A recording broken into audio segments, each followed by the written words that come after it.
Bonjour à tous et merci pour votre fidélité à nos programmes au quotidien.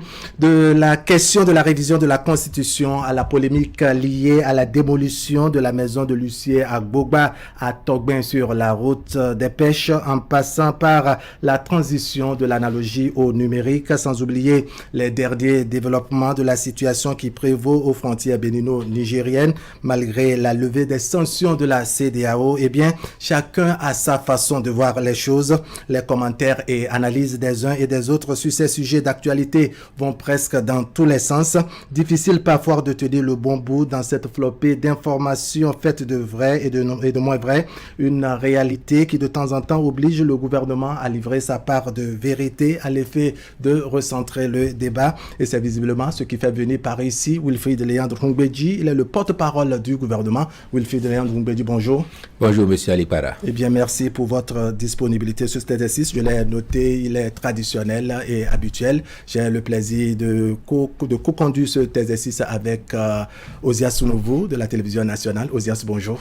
Bonjour, Wahab Alipara. Merci de m'associer à cet exercice dans votre studio ici à Canal 3 face aux téléspectateurs. Allez, c'est un plaisir partagé. Wilfried Léandre Ngbeji, il y a eu Conseil des ministres mercredi dernier, le Conseil qui a accouché de plusieurs décisions. On s'est penché au cours de ce Conseil sur bien de décisions, comme je l'ai dit, notamment la question de la TNT, la télévision numérique terrestre.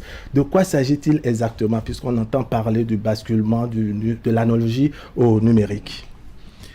Pour faire simple, pour les gens qui, comme vous et moi, étant ou ayant été du secteur des médias, peuvent comprendre facilement. Pour faire simple, on va dire à nos concitoyens que le passage de l'analogique au numérique a un avantage fondamental, c'est de permettre d'avoir des programmes de meilleure qualité.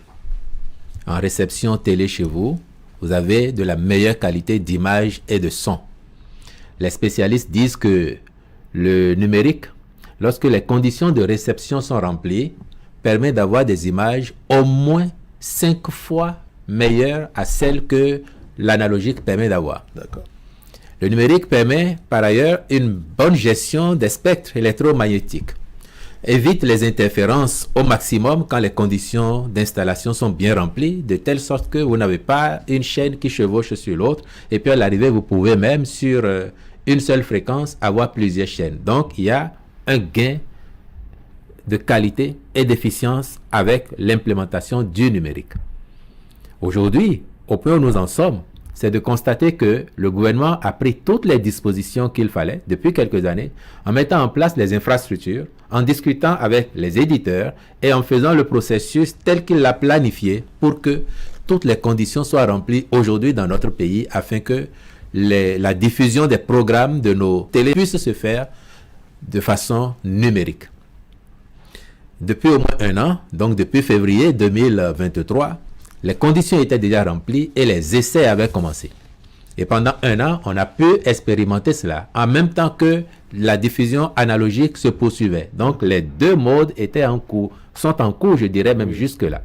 Mais là, on a fait les essais et on s'est rendu compte que c'est concluant et que toutes les conditions sont remplies pour que désormais nous puissions opérer le basculement entier de l'analogique au numérique afin que, comme je le disais d'entrée de propos, nos populations, les téléspectateurs puissent bénéficier de programmes de meilleure qualité. Alors ce basculement commence quand exactement?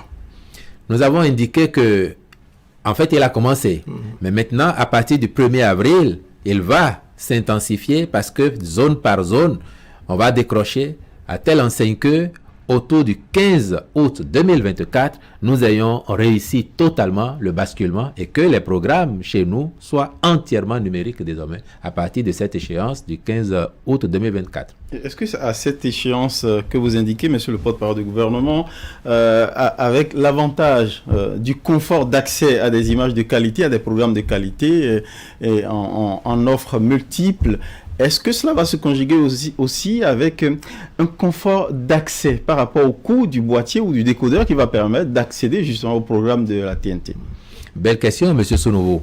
Mais là aussi, je veux vous rassurer de ce que le gouvernement avait déjà anticipé cela.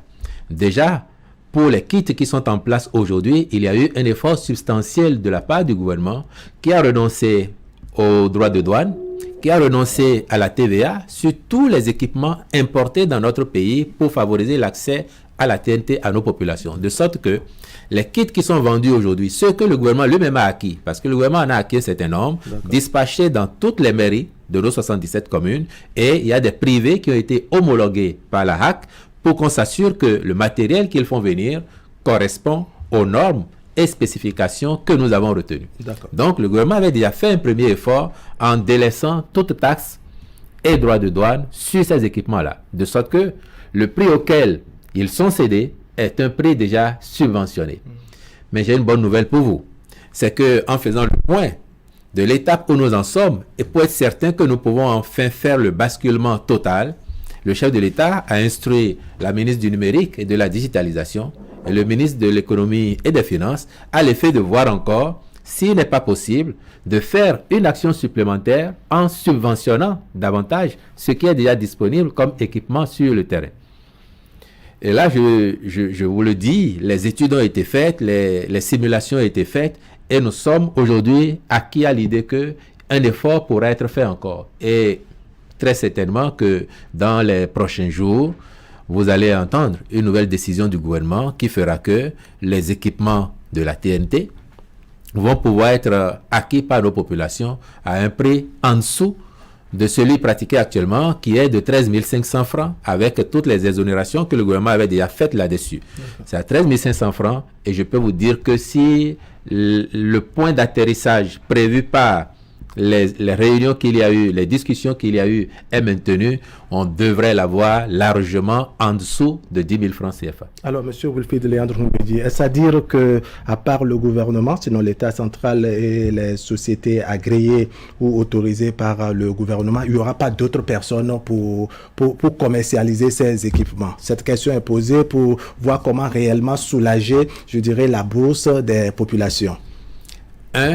Quand on a fait tous ces investissements pour réussir le basculement, nous voulons quoi? Le confort, la qualité des prestations. Et pour ce faire, il faut aussi que les conditions de réception soient bonnes. Et les conditions de réception dépendent aussi des équipements ou des installations que vous faites. C'est pour cette raison que, le gouvernement, lui, ne peut pas acheter n'importe quoi. Il a pris sur lui, au démarrage, d'acquérir un certain nombre d'équipements. Ensuite, la HAC, dont c'est la mission républicaine, à regarder les cahiers de charges et à autoriser certains privés, donc homologuer leurs produits pour leur dire vous pouvez apporter sur le marché béninois parce que cela correspond à ce que nous voulons. Demain, s'il y a 10 autres, 100 autres qui voudraient le faire, la même démarche, c'est d'aller vers la HAC, de présenter les spécimens de ce que vous voulez apporter. La HAC fait ses études, arbitre et vous dit oui, ça c'est bon, ça nous convient, vous pouvez faire venir. Donc, dans tous les cas, il y aura toujours ce niveau de filtrage pour que ce qui arrive sur le marché soit conforme à nos besoins en termes de normes et qualité. Donc, la liste qui existe aujourd'hui ne me semble pas être une liste définitive, étant entendu que demain, d'autres opérateurs peuvent avoir de meilleures offres, peut-être même au meilleur prix, rapport qualité-prix. Et nous, ce que nous voulons pour nos concitoyens, c'est la qualité et autant que possible à un prix très compétitif. D'accord, vous parlez de normes et qualité. Je voudrais reprendre la question pour vous amener sur le chantier où on craint par exemple qu'il y ait des individus ou des particuliers qui s'en vont acheter peut-être à un montant raisonnable ou fixé par l'État et vouloir peut-être faire la surenchère sur le marché. Bon, vous faites là cas de déviance. Comme on dit souvent, on se connaît là. Sur la terre des humains, cela n'est pas à exclure, me semble-t-il, que quelqu'un achète, et peut-être parce qu'il en avait déjà, il va acheter et il va revendre à quelqu'un d'autre qui n'est pas informé qu'il y a une subvention significative sur le produit. Mais là-dessus, je peux vous rassurer aussi que en faisant cette démarche, il y a un point important qui est celui de la communication et de la sensibilisation. Et à cet effet, le gouvernement a entrepris également de contractualiser avec une grande agence de la place afin qu'elle fasse la campagne de sensibilisation, communication pour que les populations aient les informations dont elles ont besoin afin d'apprécier et de se décider. D'accord. Wahab, l'autre décision qui attire l'attention au niveau du Conseil des ministres dernier, en date avant cette émission, c'est la réorganisation de la filière d'exploitation de sable, notamment à travers le dragage dans le Grand Nokoué. Quels sont les enjeux, surtout la grande ambition affichée à travers cette réorganisation? L'ambition majeure, c'est la bonne gestion de nos ressources et la protection de l'environnement, mais aussi et surtout la quiétude de nos populations.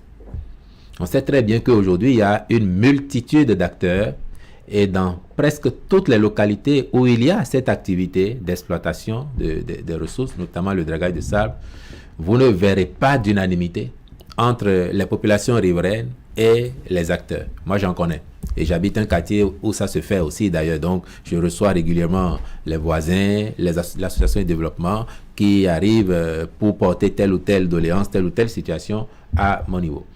Ça se fait ainsi. Les complaintes, bien sûr, souvent liées déjà aux voies d'accès les obligations, par exemple, les obligations des sociétés qui ont acquis le droit d'exploiter et de draguer, mais qui ne les respectent pas toujours. Vous avez ça. Mais aussi les désagréments par rapport aux heures de passage des camions, aux heures où les machines tournent.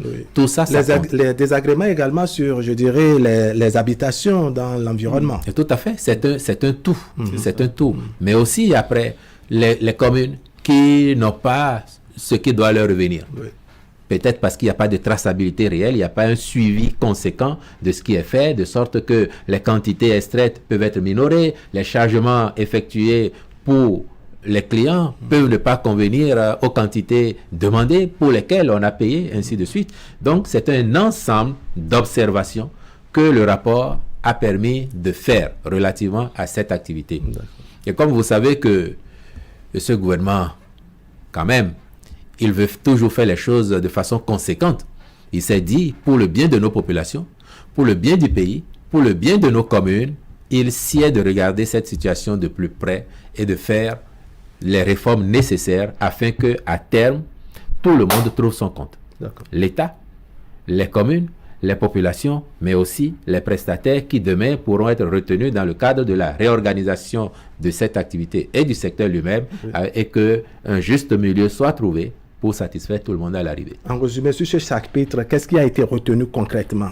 Ce qui a été retenu vient après. Là, on a fait un compte rendu des observations que la mission a permis de faire en termes de mauvaises pratiques, en termes d'inorganisation, en termes d'inadéquation parfois des outils utilisés, mais en termes aussi de désagrément aux populations, de manque à gagner pour les mairies et pour l'État.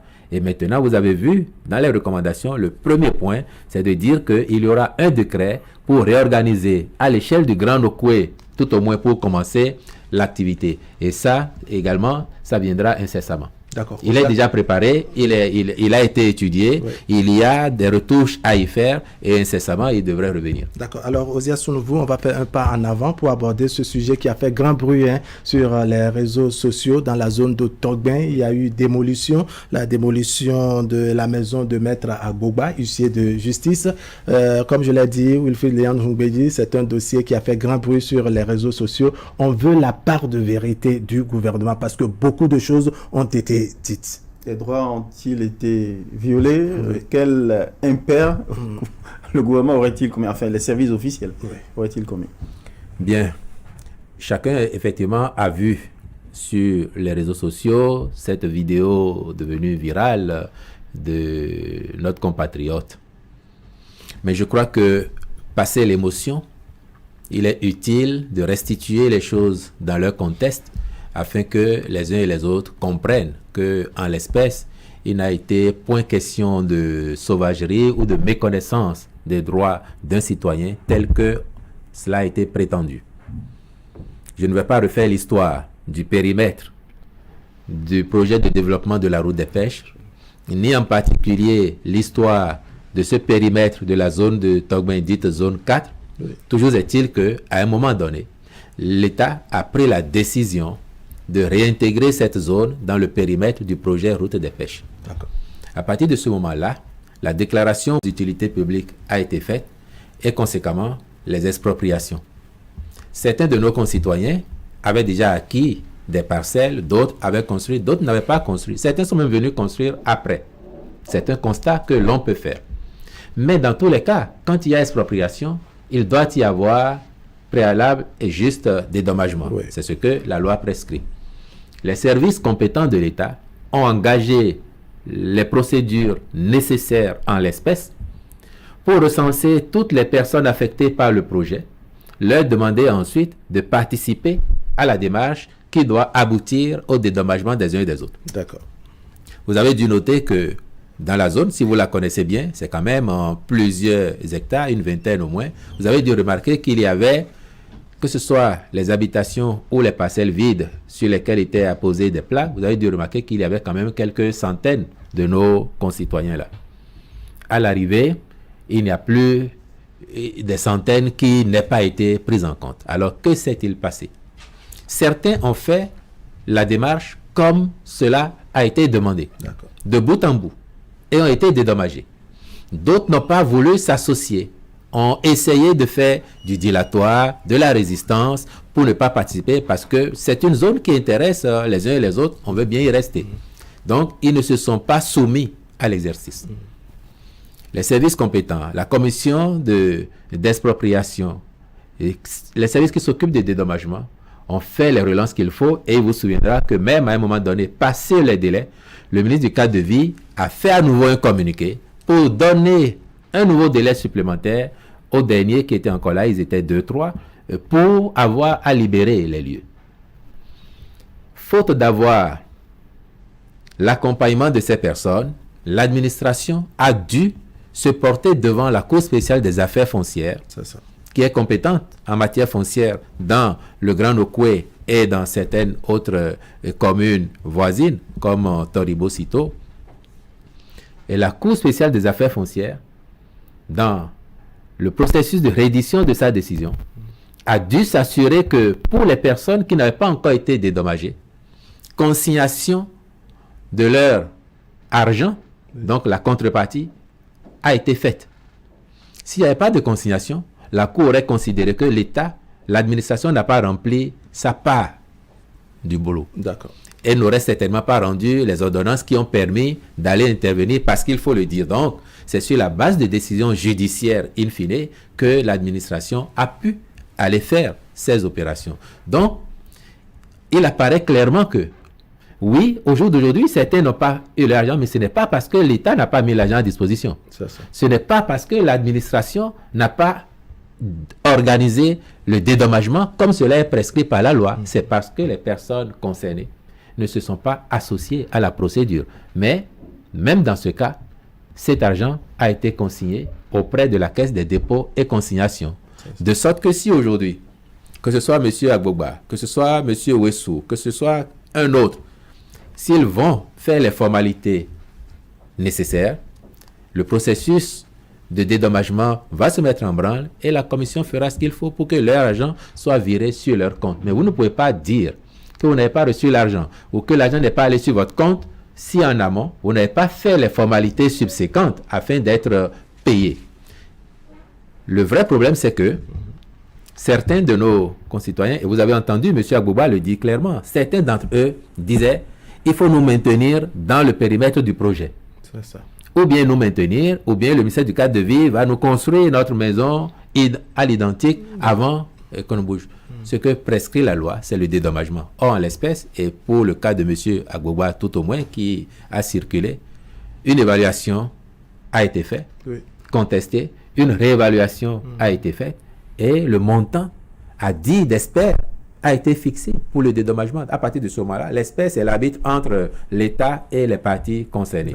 Donc, l'espère a fait son travail et l'État n'a plus contesté le montant du dédommagement prescrit par l'espère. Excusez-moi, monsieur le président, est-ce qu'il y a eu une expertise contradictoire à une première qui aurait été faite? J'ai dit tout à l'heure que certains ne se sont pas du tout associés à la procédure. Donc, même là où il fallait faire de l'expertise, il y a eu blocage. Ils n'ont pas cru devoir participer. Mais si vous venez, par exemple, voir un bâtiment, vous ne voyez pas l'intérieur. Vous voyez un bâtiment de type R+1, R+2, R+3. Vous êtes expert de la matière. Vous pouvez fixer un quantum pour la valeur de ce bâtiment. Il ne sera pas forcément juste tant que vous n'avez pas le détail des matériaux de ce qui a été fait. Maintenant, si vous le voyez de l'intérieur, vous voyez les équipements. Quel type de carreaux ils ont utilisé, quel sanitaire il y a, les tuyaux qui ont été utilisés, ils sont de quelle fabrication, de quelle maison, ainsi de suite. Si vous voyez tout ça, vous pouvez maintenant avoir une idée plus ou moins précise de l'envergure de ce qui a été fait et fixer un montant assez voisin du montant réel. Peut-être un peu en dépassement, peut-être un peu en diminution, mais généralement un montant assez voisin. Et c'est pour ça qu'il est contradictoire. Vous le faites en présence du propriétaire qui dit voici ce que j'ai utilisé et au besoin, en principe, il vous sort ses factures. Et quand vous avez les factures, vous savez très bien que il a effectivement déboursé autant d'argent et en ce moment-là, vous aboutissez à un montant consensuel. À défaut, le rapport de l'expert fait foi. Et en l'espèce, nous avons une première évaluation qui fixait, me semble-t-il, le montant, pour parler de notre même compatriote Agbogba, qui fixait, me semble-t-il, une première fois, la valeur de la maison autour de 68 millions. Mais après, quand il s'est associé et tout, on est passé à 92 millions. C'est ça. Alors, est-ce à dire que, de façon résumée, ce qu'exige Maître Agbogba n'est pas ce que dit la loi? Alors, vous voyez, j'ai dit tout à l'heure qu'il y avait peut-être quelques centaines de nos concitoyens sur le périmètre. Oui. Si vous faites droit à un qui dit « moi je veux rester dans le périmètre », au nom de quoi, sachant qu'il y a le principe de l'égalité des citoyens devant la loi, vous ne feriez pas le même droit à d'autres qui diraient « moi aussi j'ai envie de rester là ». Même si notre projet individuel dénote, c'est-à-dire sort carrément de l'esprit de ce qui va être fait en place, dès lors que vous accédez à la revendication de l'un, vous vous astreignez à faire pareil pour les autres. Et en l'espèce ici, je voudrais que on nous entende et que acte soit donné au gouvernement de ce que l'objectif n'est pas de faire mal à nos concitoyens. On sait très bien qu'il y a une valeur affective à un bien qu'on a acquis, à une maison qu'on a construite. Même si on ne l'habite pas depuis longtemps, c'est parce qu'on est ami de sa sueur, de son envie. Il y a une valeur affective, on le sait. De sorte que s'il n'y avait pas de nécessité, personne n'aurait fait ça. Personne n'aurait fait ça s'il n'y avait pas de nécessité. Donc, c'est parce que nous croyons que c'est bon pour le pays, c'est bon pour notre ville, au regard de l'envergure que nous donnons à nos programmes, au regard de l'attractivité que nous lui donnons et surtout de notre quête d'en faire une grande destination touristique. C'est pour toutes ces raisons-là que quand on a identifié un projet à réaliser et qu'on considère que c'est bon pour l'ensemble, on avance. En tenant compte évidemment des droits de nos concitoyens qui sont impactés. En clair, que faut-il faire pour dire désormais que cette affaire UC Agbogba et autres, que c'est derrière nous? Je viens de vous donner les raisons objectives qui ont conduit à la situation et je crois que c'est ce qu'il a été. Je n'ai rien inventé, c'est la réalité des faits et ce qu'il nous appartient de faire en tant que citoyens aussi, c'est de savoir que oui, tout en défendant nos droits, nous sommes des singularités au sein de la pluralité et que l'intérêt collectif devra l'emporter généralement sur les intérêts individuels. Ce qui est sûr, le gouvernement ne fera pas obstruction à sa tentative, je parle de Maître Agbogba l'huissier, de poursuivre peut-être une procédure pour se faire entendre. Nous sommes dans un état de droit. La procédure va faire quoi? La procédure va regarder, est-ce que l'État a accompli les tâches qui lui sont assignées par la loi? Est-ce que l'État a entrepris de dédommager? Et la procédure constatera que beaucoup ont déjà été dédommagés, ont été prendre leur argent. Elle constatera que certains n'ont pas été dédommagés, pas parce que l'État n'a pas voulu, mais parce qu'ils ne se sont pas associés. Et elle constatera, comme ça a déjà été constaté d'ailleurs par la CESAF, que l'État, par précaution, a consigné les ressources nécessaires au dédommagement de ces personnes. Et en l'espèce, Maître Agbogba, s'il fait les diligences dans les jours qui viennent là, je suis sûr que lui-même reviendra vous dire, bon, finalement, j'ai fait mes diligences et puis l'argent a été viré sur mon compte. Bon, à condition qu'il se satisfasse du montant. D'accord. C'est souvent la question que relève. En effet. Allez, on évolue, n'est-ce pas? Si vous avez bien écouté son élément, il ne me semble même pas qu'il parle du montant. Non. L'objectif pour lui, c'est ou bien je reste là, ou bien vous me faites une autre maison. C'est l'attachement au milieu. Mais si vous avez les ressources, vous pouvez refaire la maison. Et puis, je n'aurais pas été exhaustif si je ne vous dis pas que dans cette localité-là, il y a des personnes insoupçonnées qui ont fait l'objet de la même procédure d'expropriation. C'est ça. Les personnes insoupçonnées, ça sous-entend quoi? Je ne veux trahir aucun secret, mais je vais vous dire que même celui qui s'occupe des questions d'expropriation, des questions de domaine, ANDF est concerné. Je connais des ministres, des directeurs, des opérateurs économiques qui étaient dans cette zone et qui ont subi la procédure comme tout le monde, sans rechigner. Ce ne sont pas des problématiques. Parce qu'en fait, ils doivent se montrer plus exemplaires d'ailleurs. Justement, et c'est vous dire donc qu'il n'y a pas eu de 2 poids 2 mesures. D'autant que ces personnes ont pu se soumettre à la procédure et il n'y a pas eu de 2 poids 2 mesures. Vous voulez enfourcher sur une autre grande question pour comprendre la direction du palais des gouverneurs sur cette question de la révision de la Constitution. Il y a que le débat se fait au niveau de l'Assemblée nationale, mais ça se fait également sur les réseaux sociaux et ailleurs. Mais on est curieux de comprendre, M. Wilfried Réan-Ndoumbédi, comment le gouvernement et son chef apprécient l'évolution des choses sur cette question de la révision de la Constitution. Là où le débat se trouve actuellement, cela relève de la souveraineté de l'Assemblée nationale. Donc le gouvernement n'a aucune appréciation, aucun jugement à émettre sur ce qu'il se passe au niveau de l'Assemblée nationale. Ce qui intéresse le gouvernement, simplement, c'est qu'à l'arrivée, tout se passe bien pour le pays.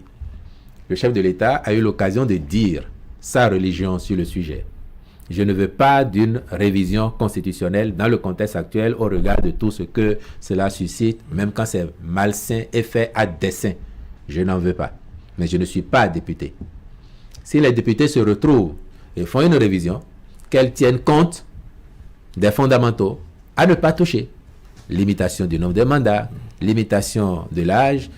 L'objectif étant d'améliorer la pratique, notamment ici en ce qui concerne l'organisation des élections générales. Mais on sait qu'ils peuvent toucher au code électoral, ils peuvent toucher à la Constitution en fonction de l'option qu'ils auront faite de maintenir l'ordre actuel des élections tel que prévu par la Constitution ou d'inverser pour que la présidentielle passe avant les législatives. Dans un cas comme dans l'autre, il appartient à l'Assemblée nationale, en toute souveraineté, de trancher ce débat. De décider que ce soit les députés actuels qui vont accorder les parrainages pour la présidentielle de 2026, en même temps que les maires actuels, ou bien de comprendre que dans l'esprit de la révision qu'il y a eu en 2019, ce sont les députés élus en 2026 qui doivent parrainer pour la présidentielle de 2026. Donc l'Assemblée nationale appréciera et fera un choix en son âme et conscience, en toute souveraineté, et le gouvernement n'aura rien à faire que de prendre acte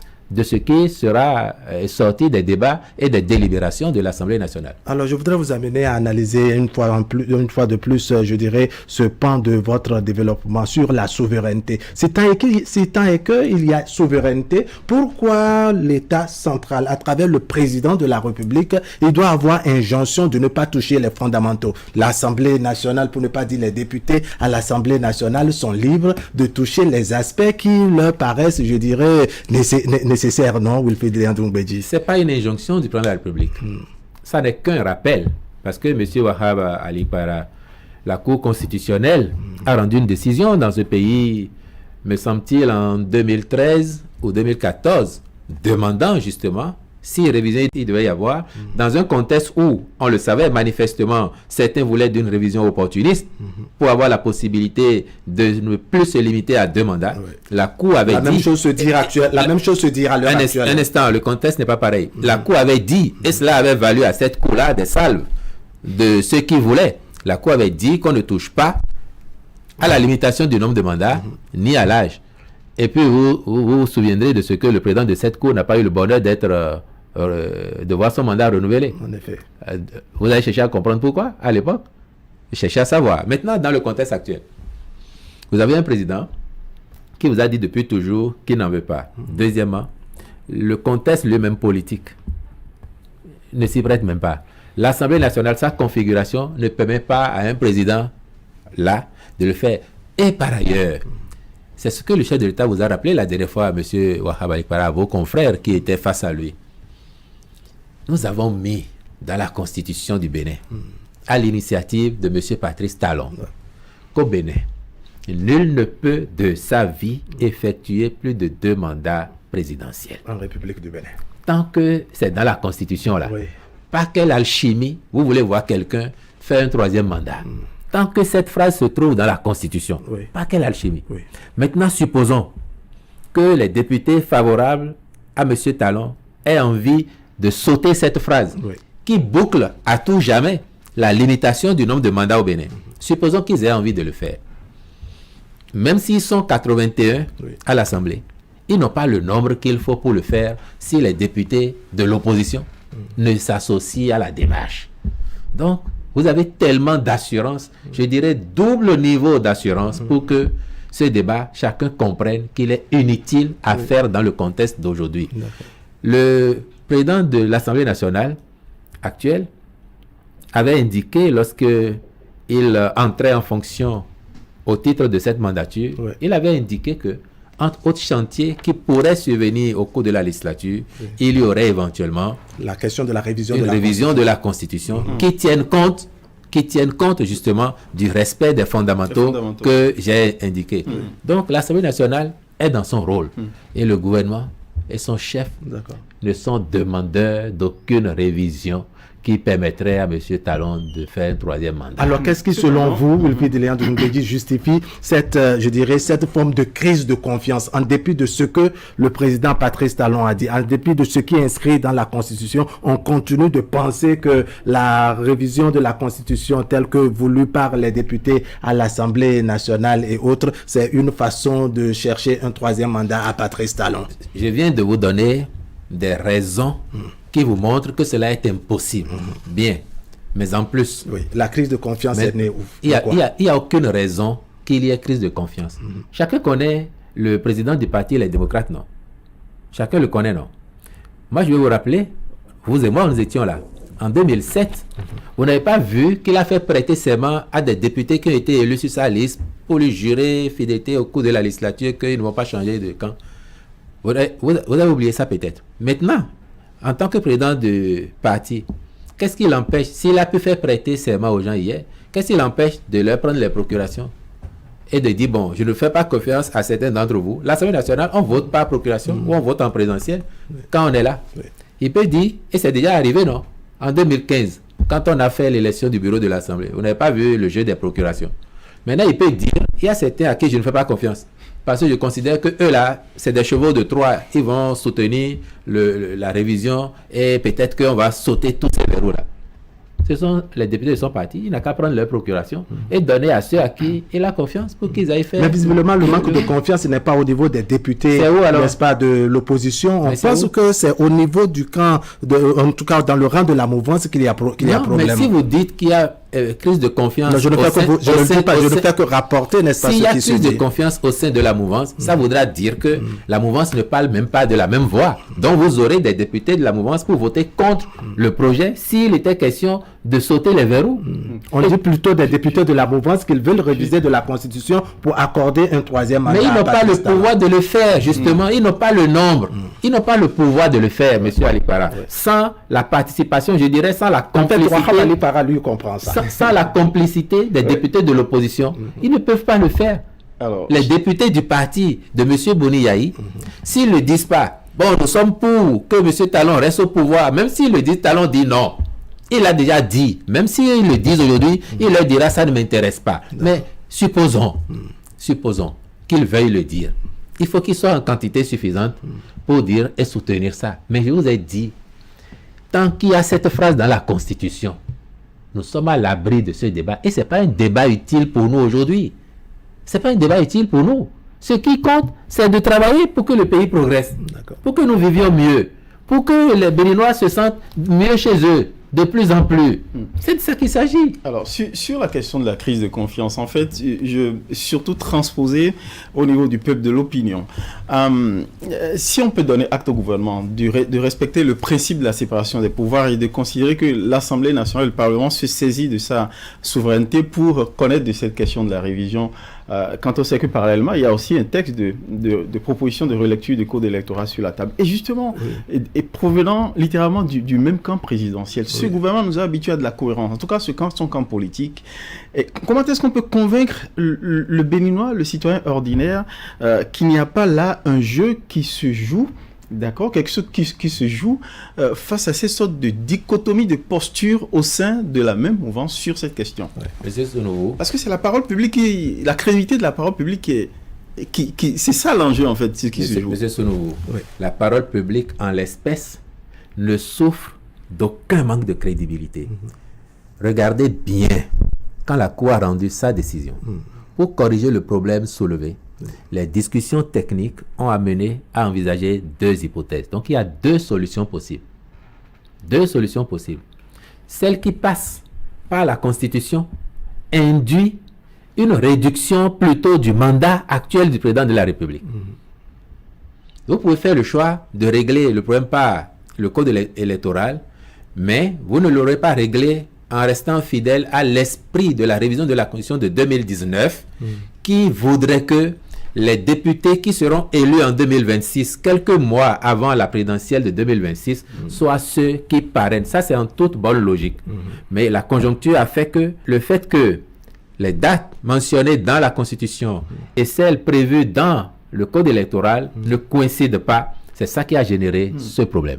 Maintenant, pour le régler, soit vous allez dans la Constitution, et pour aller dans la Constitution, vous inversez l'ordre des élections. En inversant l'ordre des élections, au lieu que le président Talon finisse son mandat en mai 2026, il devra le finir plutôt en mars 2026. Soit 2 mois et demi de moins que la durée prévue. C'est celui-là qu'on tasse de vouloir avoir un 3e mandat. Mais monsieur le porte-parole, le chef d'État dit en fait révision à pas forcé, à marche forcée de la Constitution. Je ne suis pas demandeur. Et que si cette démarche devrait être tensiogène pour le pays, entraîner des tensions, mais enfin, il ne voudrait pas qu'on y aille.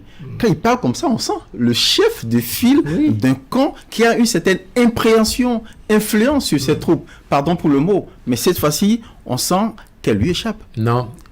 Moi, j'entends bien votre raisonnement, M. Sounouvou. Mais encore une fois, le chef de l'État dit sa préférence. Ce qu'il aurait fait, lui. Je laisse tout tomber. Vous arrangez pour régler... Et d'ordinaire, quand tu le dis, les partis qui le soutiennent, n'est-ce pas, suivent ses pas. Mais cette fois-ci, pour la révision de la Constitution, on n'a pas senti les choses aller de cette manière. Non, non. Déjà, le débat n'est pas fini à l'Assemblée nationale. Peut-être que demain, il serait fini. Peut-être qu'après demain, il serait fini. Les députés ont comme prérogative, entre autres, de faire la loi. Et donc, ils ont le droit de faire des propositions de loi. Jusque-là où on parle, c'est une proposition de loi qui tient compte d'une des hypothèses de résolution du problème qui s'est posé et pour lequel la Cour constitutionnelle a été saisie. Vous ne leur ferez pas grief d'envisager de vouloir régler le problème sous tous les angles possibles. Donc, la démarche du député Hassan Seibou participe, à mon sens, de cette volonté d'appréhender le problème dans sa globalité, de le régler pour de bon. Maintenant, vous pouvez dire, non, on ne veut pas régler dans le sens que, conformément à l'esprit de la Constitution révisée en 2019, ce sont les députés élus en 2026, quelques mois avant la présidentielle, qui parrainent. Non, nous voulons que ce soit plutôt ceux qui sont là. Nous qui sommes là maintenant, c'est nous qui voulons parrainer. En fonction, encore une fois, du choix qui aura été fait, la solution n'est pas la même. Donc, que les députés veuillent embrasser toutes les hypothèses, c'est de leur droit. Après, ils vont faire les débats entre eux. Ils vont trouver la juste moyenne. Est-ce que, bon, finalement, on va toucher à la question pour inverser l'ordre des élections et conséquemment réduire le mandat du chef d'État qui a dit, si c'est le choix que vous faites, moi ça ne me gêne pas de partir 2 mois, 3 mois plus tôt.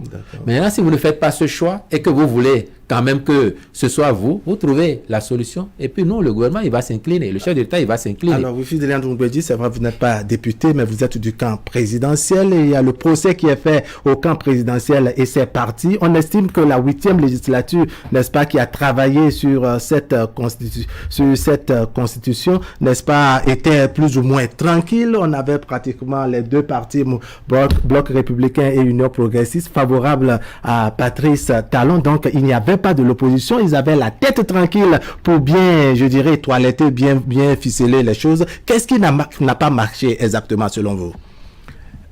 Je vous dirais basiquement, et c'est la preuve que nous sommes des humains. On n'est pas des dieux. Et encore, nous sommes des humains. Et il n'y a que ceux qui ne font rien qui ne se trompent pas. Mais c'est cette même législature qui a fait les réformes qui permettent aujourd'hui d'avoir un parti d'opposition en place dont les députés ne sont pas éclatés. Donc, ils peuvent être forts aussi. C'est cette même législature qui a fait mettre dans la Constitution, même si c'est d'initiative de M. Patrice Talon, que nul ne peut au Bénin de sa vie faire plus de 2 mandats présidentiels. Cette législature-là aurait pu dire à M. Talon, comme vous dites, M. le Président, cette disposition-là, elle ne nous arrange pas. Et nous, on ne veut pas. Et peut-être qu'après vous, l'un de nous sera président et qu'elle ne l'arrangerait pas. Nous, on n'en veut pas. C'est cette législature qui a fait ça. C'est cette législature qui a fait qu'aujourd'hui, à l'Assemblée, il y a autant de femmes. Des 3 partis. Personne ne voit que c'est mauvais, ça.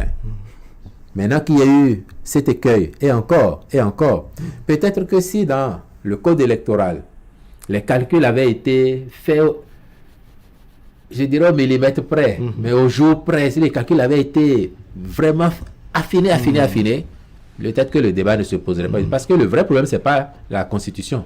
C'est ce qu'il faut régler qui induit possiblement de toucher à la Constitution. Et je rappelle, s'ils font ce choix, conformément à ce qui a été discuté, le mandat du président Patrice Talon sera écourté de 3 mois. Et personne ne viendra dire que 5 ans, c'est 5 ans. cette actualité revient. Alors, qu'est-ce qu'il faut retenir en ce qui concerne, je dirais, ce qu'on a distillé dans l'opinion, à savoir que bon, ce projet de révision ou cette ambition de réviser la Constitution, c'est pour accorder, ça cache quelque chose. Il y en a qui ont même estimé que même si on devait travailler à ramener la Constitution de manière à ce que cette promesse de Patrice Talon de se voir retranché de séjour, n'est-ce pas, à la Marina, que ça pose un autre problème également. Lequel? C'est ce que pensent les gens. C'est-à-dire qu'à la dernière minute, il peut estimer que bon, il n'a pas passé le temps que les tests lui ont mais la Constitution s'impose à lui. Si la Constitution est révisée dans ce sens, elle s'impose à lui, parce qu'il l'aura promulguée. Elle s'impose à lui. Pour autant. Ailleurs, on a vu des constitutions promulguées par des présidents en exercice et qu'à la dernière minute, c'est autre chose. Ailleurs, c'est où? C'est autre chose. Ailleurs, c'est où? Par élégance. J'essaie un coup d'œil sur le continent. Si vous me dites où est l'ailleurs, je vous renverrai à une disposition de leur constitution et je dirais que peut-être qu'ils sont en train de jouer autour de ça. Pour autant, aujourd'hui, nous n'en sommes pas là. Tout ce que nous disons là, c'est conjecture. L'Assemblée nationale se réunit vendredi 1er mars. Peut-être qu'ils vont vider le sujet. Et quand ils l'auront vidé là, chacun va comprendre qu'on nous perd du temps à parler de révision de la Constitution pour éventuellement 3e mandat. Je vous ai dit que l'autre plutôt est prêt à partir plus tôt. Lui-même a été jusqu'à dire, j'ai fait 10 ans. Ce que je n'aurais pas réussi à faire en 10 ans, est-ce que c'est en 2-3 mois que je vais faire? Qui peut le plus, pouvant le moins? Donc moi, je suis prêt.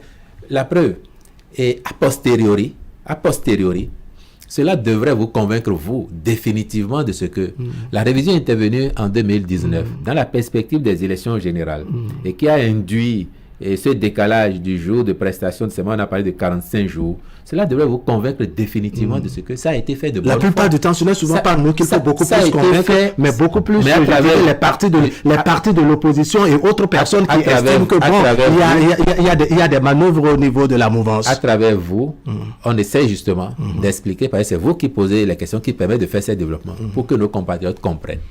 Quand il y a eu la révision en 2019, et que dans la perspective de faire des élections générales, pour éviter à notre peuple d'être aux urnes tous les 18 mois, de mettre des dizaines de milliards tous les 18 mois dans des élections, on a décidé de faire des élections générales. Et c'est cette même logique qui a fait que, pour ne pas casser le rythme, on a prévu un poste de vice-président de la République, parce qu'avant, c'est le président de l'Assemblée nationale qui assure l'intérim et qui doit, dans un délai de 3 mois, organiser les élections. Donc, on casse le rythme, mais on met aussi davantage d'argent. Désormais, on dit non, même s'il y avait vacances, il y a un vice-président ou une vice-présidente qui va assurer l'intérim et finir le mandat de sorte qu'on aura toujours des élections générales. Donc, quand on a fait cette réforme-là et qu'on a ajusté les dates pour réussir par rapport au mandat qui était en cours de député, de maire, de président de la République, cela induit ce décalage de 45 jours. Et vous vous souvenez, c'est ça la naissance du débat, 5 ans, c'est 5 ans. Et je vous dis a posteriori, si on est capable aujourd'hui de se soumettre à une réforme qui va réduire la durée du mandat, et même de plus de 45 jours, cela vous rassure a posteriori qu'on était de bonne foi et que M. Patrice Talon n'avait pas cherché à créer une crise au pays. Non, c'est pour le bien du pays qu'on a pensé les élections générales. Et si on fait cette correction encore aujourd'hui, qui ampute son mandat de 2-3 mois, il s'y soumet parce qu'il sait que c'est bon pour le pays. D'accord. Allez, on va aborder un autre sujet qui concerne monsieur, madame, tout le monde, n'est-ce pas? On va sur nos routes, Wilfried Léandre Mbedi. On a annoncé la répression, n'est-ce pas, en ce qui concerne les usagers de la route. On veut qu'ils respectent, je dirais, le code de la route. Une opération qui démarre au moment où nous officions ce plateau, d'ailleurs. Qu'est-ce qu'il y a d'extraordinaire à cela? Vous respectez le code de la route ou pas? En effet. Vous respectez le code de la route ou pas? Bon, enfin, on essaie qu'on le bien fondé de la répression. On est parti d'où? Le constat, c'est quoi exactement? Je fais pareil. Le constat, c'est que nous avons beaucoup de nos frères, de nos sœurs, de nos concitoyens qui, sur les routes, ne se comportent pas toujours comme s'ils étaient en milieu public où il y a des règles, il y a des codes à respecter. Oui. La plupart du temps, quand vous observez aujourd'hui, par exemple, nous roulons à gauche. Or, le code que nous avons fait nous demande de rouler à droite. Nous ne sommes pas ailleurs où les gens peuvent rouler à gauche. Notre code de la route nous demande de rouler à droite. C'est vrai que parfois, quand vous êtes à droite, les motocyclistes qui ne sont pas dans le couloir qui leur est dédié pensent que vous roulez sur leur espace et ils sont emmerdés, ils sont agacés même. Parfois, ils donnent des coups pour vous dire d'aller rouler de l'autre côté. Oui. Mais c'est eux qui ont tort. Le code ne dit pas cela. Premier constat. Vous en avez beaucoup qui brûlent les feux. Moi, où je passe tous les jours, il y a un feu que beaucoup ne respectent pas. Et il y en a qui m'ont même dit que les techniciens se sont trompés en mettant le feu là. C'est ça. Et je leur ai demandé, mais vous êtes technicien de la route. Les spécialistes ont dit qu'il faut un feu là. Donc, à partir du moment où il est là, vous le respectez. Le feu les agace. Quand vous vous arrêtez à ce feu... On dirait que c'est feu, quand vous vous arrêtez, quand vous observez le rouge à ce feu, je vous assure, il vous regarde avec curiosité. Parce qu'il pense que c'est vous qui êtes en erreur. Bien. Vous avez d'autres à moto, on n'a pas de voiture, à moto, qui ne mettent pas de casque. Vous en avez. Vous avez d'autres en voiture qui ne mettent pas de ceinture. Et puis, l'observation de tous ces phénomènes a amené la police, qui est compétente aux côtés du CNSR pour faire ce travail, à dire il faut sensibiliser. Il faut sensibiliser et après, il faut passer à la répression pour que nous soyons plus conséquents envers nous-mêmes et avec nous-mêmes sur nos routes. Parce que l'objectif ultime, c'est quoi? C'est pas la répression, comme vous dites. C'est de préserver les vies et la santé des citoyens. L'État a besoin de nos vies. L'État a besoin que chacun de nous soit vivant pour être citoyen. Et la police accompagne cette volonté, cette ambition de l'État de nous aider à préserver nos vies. Maintenant, j'entends et je comprends parfois, on dit, par exemple, pour parler des casques. Donc, c'est pour ceux qui sont en moto ou ceux qui pourraient être amenés à prendre une moto pour se déplacer. Oh, les casques coûtent cher. Ou bien la conjoncture est telle qu'on ne peut pas acheter. On a faim. Mais quelqu'un dit, je suis étudiant, je ne peux pas acheter un deuxième casque pour un passager. Mais je vais vous rappeler un contexte. Allons-y. Même dans ce pays, quand on a commencé à dire d'abord qu'il faut que tous ceux qui conduisent aient leur casque, le même débat a eu lieu. Il y a 10 ans et un peu plus. Le même débat. Ah, on n'a pas encore trouvé à manger, on va acheter casque. Vous vous rappelez? Monsieur Sounourou, monsieur Ali Bara. Là, je n'invente rien. C'est une rituelle. Donc, le même débat qu'on entend aujourd'hui, à savoir pourquoi est-ce que le passager va porter un casque, pourquoi est-ce que je devrais avoir un casque, un deuxième, pour protéger mon passager. On l'a déjà entendu avant. Donc, finalement, vous êtes habitué. J'ai dit, c'est pas nous seulement. Les régimes d'avant, depuis le général Kérékou, en passant par Boni Yahi, ici aujourd'hui, c'est pareil.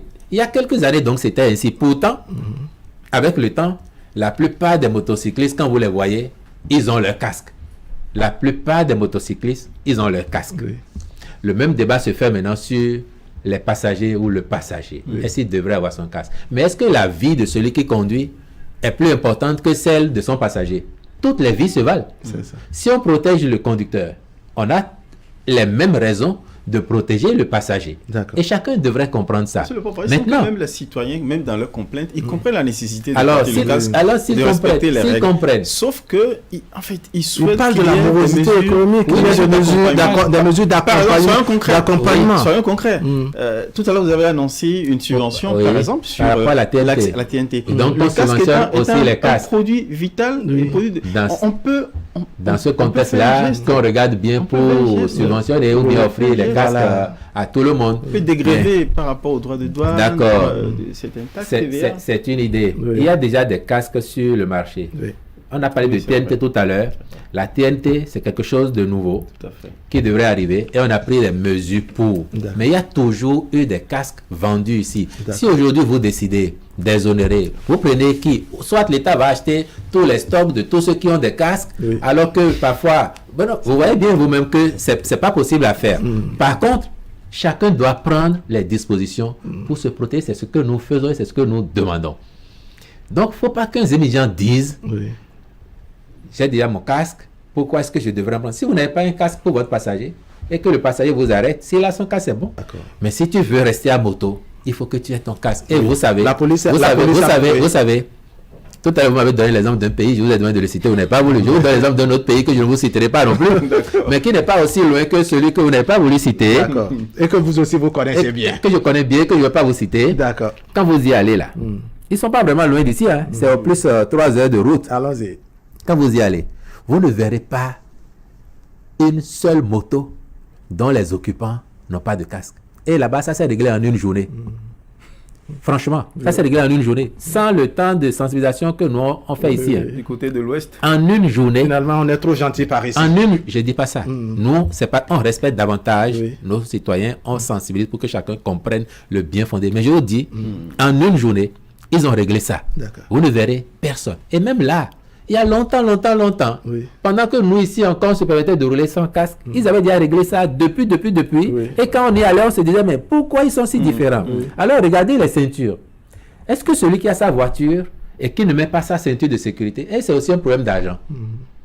C'est parce qu'il n'a pas les moyens, qu'il ne met pas sa ceinture, alors qu'il a déjà une voiture. Donc c'est un état d'esprit qu'il faut travailler à changer, et c'est ce que nous faisons. C'est en ça que nous voulons l'accompagnement de ceux qui comprennent, de ceux qui savent, afin qu'ils nous aident à faire passer le message à nos concitoyens. Dans notre pays, les chiffres montrent que tous les ans, plus de 700 Béninois meurent du fait des accidents de la route. Plus de 700 morts par an, c'est énorme pour nous.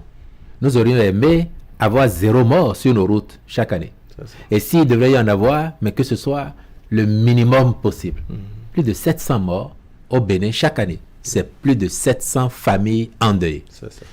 Et endeuillées, souvent par surprise. Ce n'est pas un cas où un parent était souffrant, malade. On a eu le temps de voir venir, on s'est dit, bon, il n'y a pas de chance qu'ils survivent. Non, c'est des cas où vous êtes sorti de chez vous le matin en disant au revoir à la famille, à midi ou bien à ce soir, et on appelle votre famille après pour dire il a eu un accident. Donc, si on se discipline sur les routes, et quand vous regardez dans le lot, vous verrez très bien que la grande majorité des victimes, c'est des gens, quand ils sont en moto, ils n'avaient pas de casque.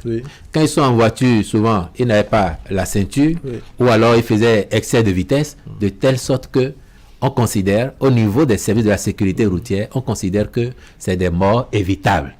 Et la sensibilisation qui a été faite, qui se poursuit, et la répression de la police nationale vise, in fine, à nous épargner cette douleur d'avoir chaque année plus de 700 de nos concitoyens qui doivent partir rejoindre les morts du fait de notre inattention, de notre irresponsabilité collective. C'est ça que nous voulons corriger. Et d'avoir à payer un lot tribut, un prix plus lourd dans ces cas dramatiques plutôt que de s'essayer pour dépenser. Et je vais vous dire, mais je vais vous dire la bonne nouvelle, Monsieur Sounou, Monsieur Alikwara, en venant chez vous ce matin, moi j'ai observé dans la ville le cas particulier des motocyclistes.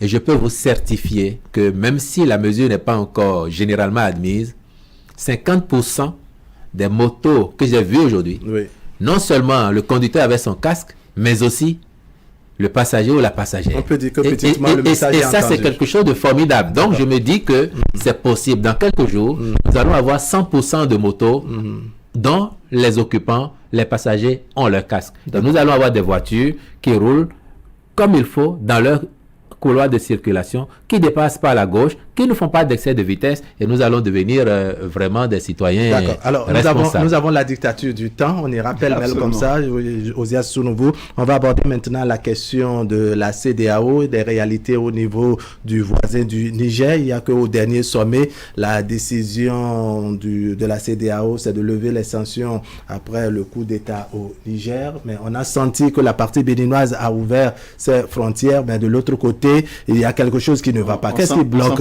Oui, on s'empresse peu. Qu'est-ce qui ne va pas, Wilfried Léandre Fongbeji? Du côté du Niger, la junte déclare en fait qu'elle n'est pas du tout pressée pour ouvrir des frontières avec un voisin qui lui a été hostile.